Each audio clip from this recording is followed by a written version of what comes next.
बहुत अरसा पहले की बात है, पहाड़ों और दरियाओं के दरमियान एक अजीम सल्तनत आबाद थी। इस सल्तनत के बादशाह की एक बेटी थी जिसका नाम जोया था।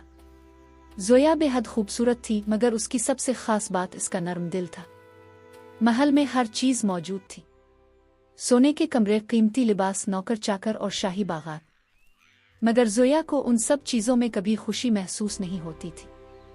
इसे महल की जिंदगी कैद जैसी लगती थी। इसे सुकून सिर्फ जंगल में मिलता था। हर रोज वो चुपके से महल से निकलती और घने जंगल में चली जाती। वहां परिंदों की आवाजें, बहते पानी की मौसीकी और दरख्तों की ठंडी हवा इसे खुशी देती थी। वक्त गुजरता गया और एक दिन जोया ने फैसला कर लिया कि अब वो हमेशा जंगल में ही रहेगी। एक रात वो खामोशी से महल छोड़कर जंगल चली गई। इसने अपने साथ सिर्फ चंद कपड़े, एक छोटी सी लालटेन और अपनी माँ की दी हुई चांदी की अंगूठी ली। जंगल बहुत घना था, ऊंचे ऊंचे दरख्त आसमान को छू रहे थे। रात के वक्त जुगनू पूरे जंगल को रोशन कर देते थे।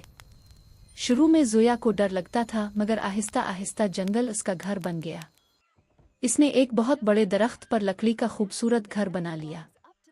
बंदर लकड़ियां लाते, परिंदे खुश्क पत्ते जमा करते और हिरन इसके साथ रहते। कुछ ही दिनों में जंगल के जानवर जोया के दोस्त बन गए।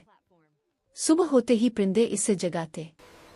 वो दरिया से पानी लाती, फल जमा करती और जानवरों के साथ खेलती। इसे अब पहली बार आज़ादी महसूस हो रही थी। एक दिन आसमान पर काले बादल छा गए, तेज हवाएं चलने लगे।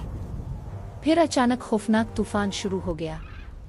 दरख्त जोर जोर से हिलने लगे, जानवर खौफ से उधर उधर भागने लगे। जोया फौरन सबको एक बड़ी गार की तरफ ले जाने लगी ताकि वो महफूज रह सके। बारिश के दौरान अचानक इसे किसी जानवर की कमजोर सी आवाज सुनाई दी। वो आवाज के पीछे गई तो देखा कि एक सफेद शेर का छोटा बच्चा जख्मी हालत में जमीन पर पड़ा था। जोया फौरन इसे अपनी गोद में उठाकर अपने घर ले आई। इसने कई दिन तक इसकी देखभाल की, इसे खाना खिलाया, जख्म साफ किए और उसका ख्याल रखा। आहिस्ता आहिस्ता शेर का बच्चा सेहतमंद होने लगा। अब वो हर वक्त जोया के साथ रहता था। दोनों बेहतरीन दोस्त बन गए थे।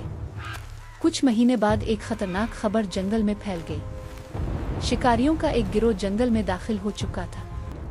वो जानवरों को पकड़कर कैद करना चाहते थे। पूरा जंगल खौफजदा हो गया, मगर जोया ने हिम्मत नहीं हारी। इसने सारे जानवरों को इकट्ठा किया। हाथियों ने रास्ते बंद कर दिए, बंदरों ने शिकारियों के थैले चरा लिए, परिंदे उनके सरों के ऊपर शोर मचाने लगे, जबकि सफेद शेर गुस्से से उनके सामने खड़ा हो गया। शिकारी बुरी तरह डर गए। वो सब कुछ छोड़कर जंगल से भाग गए। इस दिन जंगल के सब जानवरों ने जोया को अपनी मुहाफिज मान लिया। वक्त गुजरता गया, सफेद शेर बड़ा और ताकतवर हो गया।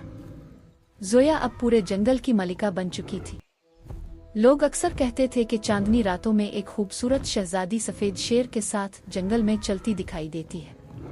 इसके पीछे सैकड़ों जानवर खामोशी से चल रहे होते हैं। और तब लोगों को एहसास होता कि असल बादशाहत मोहल्लों से नहीं, बल्कि मोहब्बत, हिम्मत और अच्छे दिल से बुनती है।